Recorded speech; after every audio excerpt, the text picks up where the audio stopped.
Looking for a furry good time? All right, Five Flags Dog Training Club was established, I think back in 1976 as a basic obedience club, people that wanted to compete in obedience with their dogs. But over the years, it has evolved as dog sports became more and more popular. And we do now not only obedience, but agility, earth dog, rally, fly ball, just about any event that you can do with dogs, we sponsor some form of it within Five Flags. In addition to that, we also teach public obedience classes to teach the public how to train their dogs to be canine good citizens. Well, in the sport of agility, which is what we're doing here today, there is a course laid down by a judge. It's a different course every time. The dog must follow a prescribed path, and he must do it within a specific period of time. So the judge is looking for the proper performance of each one of the obstacles and working together with a handler to follow to the correct path without making any mistakes. And if they do that, they get a qualifying score and helps them earn legs toward titles in the sport of agility. In the sport of obedience, they do tend to offer monetary prizes and trophies and other larger things for those dogs that win in the obedience competitions.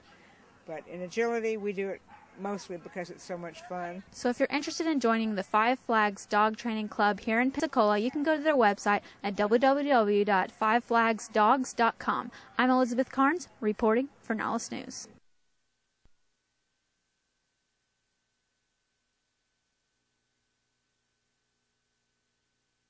Looking for something pleasing to the eyes? What I did, I spent the first 13 years. I was born and raised in near Casablanca and in Casablanca as well, and in Algiers. And then there was the Algerian Revolution. The French got kicked out of Algeria. We were French colonists, so we got kicked out, came to the U.S., but it was a big adventure for me. It wasn't, as a child, it wasn't anything bad. So when we came to the States, I spoke no English. And it was quite an adventure. It was exciting, actually. And so the transitions were really just good. They enabled me to, later on in my life, actually put up with anything that would happen and just view it as interesting and just something that's just enables you to solve more problems. And I guess that did help me with my paintings, because actually art is just nothing but problem solving. Well, I was painting when I was a little girl. My parents bought me some paints when I was 8 years old, so it's been all along, but I switched. My sister was a painter as well, so I became a writer instead. And then after that, it was so much thinking involved. Later on, my late 20s, I started sculpting wood and stone, and then it was so much work that I decided to go back to painting. And so I've been painting again for the last 20 years, I guess. You can see Dami's artwork by coming to the Festival on the Greens tomorrow here at UWF, or you can visit her website at damiart.com. I'm Elizabeth Carnes, reporting for Nollis News.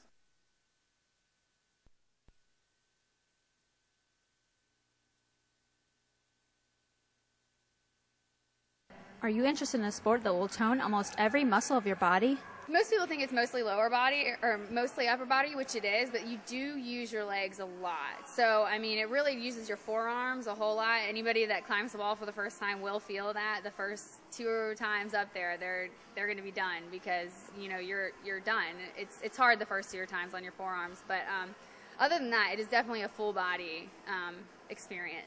What we do is we have facilitators here. We have climbing wall instructors at the wall, and what they're here for is to teach the climbing wall clinics, which are the belay clinics, which are clinics to teach people how to hold others on the ropes as they're climbing. So what we do is we suggest that you bring a friend because technically our staff isn't they're not really necessarily there to belay you. They're there to teach you how to belay. So yes, my staff does, whenever there's one person that comes in by themselves, the staff will help them belay if they need to. But usually we try to have 2 people come in. We also tend to have regulars that come in who will belay for a new climber. They're like, oh, I'll help you out. So you don't have to bring a friend, but it is suggested. It is free to UWF students as long as they have a Nautilus card and they can get in here.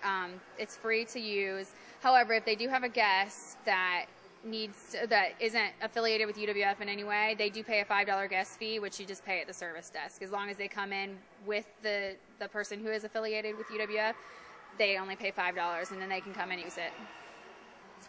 When they come in, the staff will give them a waiver if they're new to fill out, and as soon as they fill it out, they're ready to start learning how to climb. So if you're interested in climbing the rock wall here at UWF, you can stop by the HLS facility between 3 p.m. and 8 p.m., and a facilitator will be here to help you. I'm Elizabeth Carnes, reporting for Nautilus News.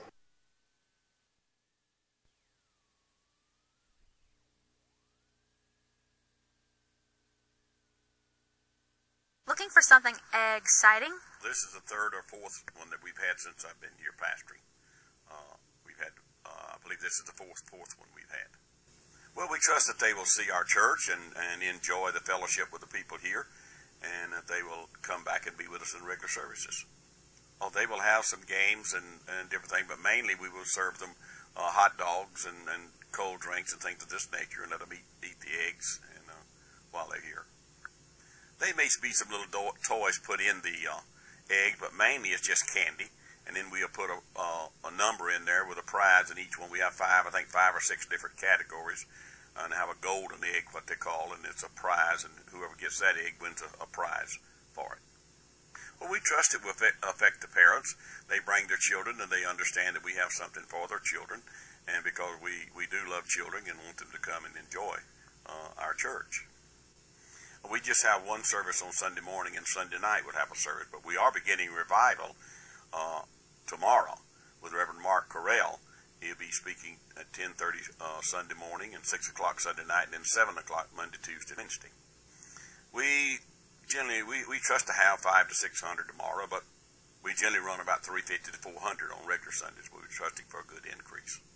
So if you'd like to attend the Easter service tomorrow at Pensacola First Assembly of God, you can call their number at 433-3100 for more information. I'm Elizabeth Carnes, reporting for Nautilus News.